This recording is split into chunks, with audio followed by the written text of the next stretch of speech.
to Deliciously with Ara. Today magluluto tayo ng Gyeran Jjim or Korean steamed egg. So basically, ang Korean Gyeran Jjim or steamed egg, pinaka-importante here is our clay pot or tukbaegi. So you can buy this in like Korean groceries or madalas nakikita ko ngayon sa mga hot pot restaurants, siniserve nila here. So this is very important kasi mag-serve siya parang oven ang dating when we cook our steamed egg. So you need to have this one. And then yung ilang piraso na egg ang kailangan really depends on the size of the clay pot na meron kayo sa house. For now, like, you know, sa kasing size siya ng kamay ko, I think I need around 6 to 8 pieces. Kasi kailangan pag mix natin ang ating mga egg, na beat natin, it has to reach around 80 to 90%. So this is one of my favorite dish ng bata ko, and probably pag nakapunta kayo sa mga Korean restaurants, di ba siniserve nila ito as a side dish for one of our meat dishes na pag nag-order kayo. So this is very simple to make. Kailangan lang talaga ng patience ang pagkaluto. So for now, we'll first break our eggs. So, siguro I need around 6 to 8. Tingnan lang natin kung ilan ang kailangan natin. So, on a big bowl, haluin na natin ang ating mga egg. So, if you have larger eggs, then siguro mas konti. And if you have, like, you know, I have around like parang medium size ang aking eggs. So, here I have our eggs around 8 pieces. So, ibibit lang natin siya ganito. And habang ibibit natin, we'll just add a little bit of our seasoning. First, we need our salt, iodized salt. So I have a small spoon, a teaspoon, siguro mga 1/2 or 1/4. Ganyan lang.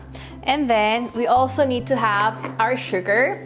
Actually, when we add sugar sa ating steamed egg or Gyeran Jjim, it makes it very soft and fluffy. So probably you notice na I really use sugar to boost up and balance of the flavors. So ang ating sugar, siguro 1/2 teaspoon. And then, kailangan ko rin ng patis. Patis because instead of only using salt, when we use, I like the blend na binibigay niya. So I'll just have siguro 1 teaspoon lang ng patis. So that's it. And if you also know that pag hinahalo natin ang sugar and then salt, they boost up the flavor, minamaximize nila yung pagka-balance of the flavors ng both. So it's really good to have the proper ratio ng asin at ng asukal. And then habang minimix natin, kailangan ko rin maglagay ng leeks. So ika-cut lang natin siya ng konti. Iwan ko lang siya sa harap. I have 1 whole leeks here, pero hindi ko siya lahat gagamitin. So tanggalin ko yung kanyang roots. Siguro I'll just use around siguro isang kamay, like that. Or if you really like leeks, pwede naman kayo magdagdag ng marami. And yung white part, meron siyang parang sweetness. So we'll use the white part also. So there we have our leeks. So isa-set aside ko lang siya like this.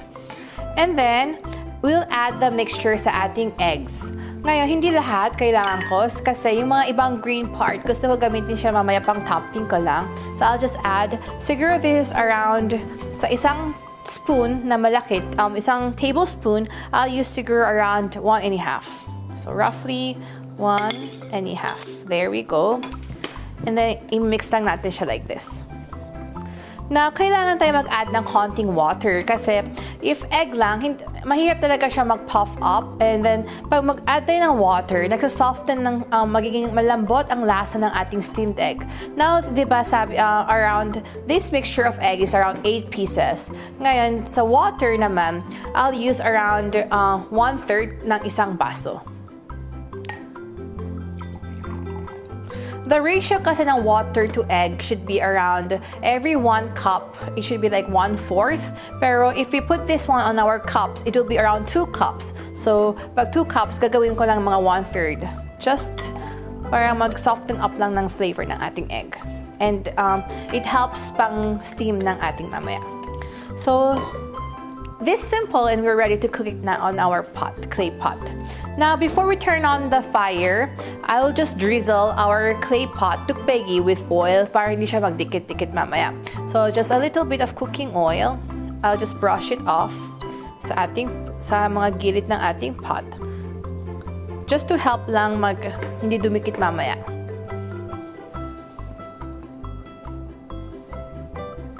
There we go.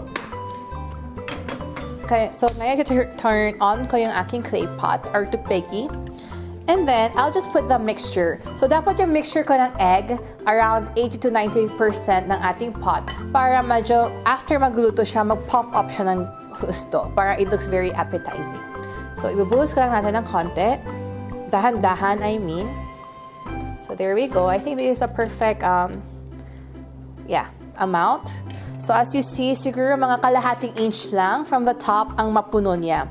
And just for a word of tip, pag nakabili kayo ng tukpeki, I don't suggest na gamit kayo ng regular dish soap sa panghugas because it is made out of clay. Parang humihinga, they say, my grandmother used to say na humihinga daw yung pot. So, after you use, the best solution to clean it is using rock salt or vinegar. So hindi maganda gumamit tayo ng regular na dishwashing soap kasi baka yung mga residue ng soap sinisip-sip ng ating clay pot. So that's just one of the word of tip for you to keep clean of your clay pots. So ngayon, kailangan, you have to be very patient habang nagluluto siya on strong fire for now. Kailangan we have to scrape off yung bottom and then yung mga gilid para hindi dumikit yung egg. And you will see na medyo nag-custard yung mga ating egg. It's okay, basta continuous lang ang ating pag-scrape. So wag tayo tumigil. Dahan-dahan lang. So scrape from the very bottom sa side talaga para ma-even out yung ating pagluto. So let's just have patience. Mag-ingat lang kayo sa kamay because it's a little hot. So kailangan talaga scrape off the sides. Kasi what I want to have yung mamaya yung kalabasan, the result is medyo yung parang puffed na egg, na steamed egg. So, we have to really scrape off like this. So, ngayon, pag nakikita nyo na medyo marami ng custard look ang ating egg mixture, what we have to do is, i-lower natin ang ating fire na pinakamahina. Pinakamainit talaga. And then, hanap kayo sa house ng, normally kasi ang tukpeki, wala siyang cover. So, if you have like an oven-safe na ganitong bowl, but wag kayo gumamit ng glass kasi baka mabasag yung bowl ninyo. So, kailangan talaga oven-safe. So, there we go. Isang scrape off. And then, takpan lang natin agad. And then, sa pinakamahinang fire. So, siguro after this, around 3 minutes, hanggang medyo ma-smell natin ng konti yung parang, we can smell yung parang medyo konting sunog na amoy ng egg. That's the perfect texture when you have to open it. Pero one thing is, never dapat natin silipin ang ating cover. So, wag natin buksan. Just have patience lang. Hanggang we can smell the aroma na. Ngayon, di ba hindi natin alam kung talaga nag-pop up na yung ating egg? You will see sa mga side, medyo parang luluha or mag-drip off siya ng konting water. It's okay, wag kayo mag-alala maging dirty ang inyong gas stove. Basta kailangan marinig natin parang sizzling ng mga nag-drop ng water. Like this.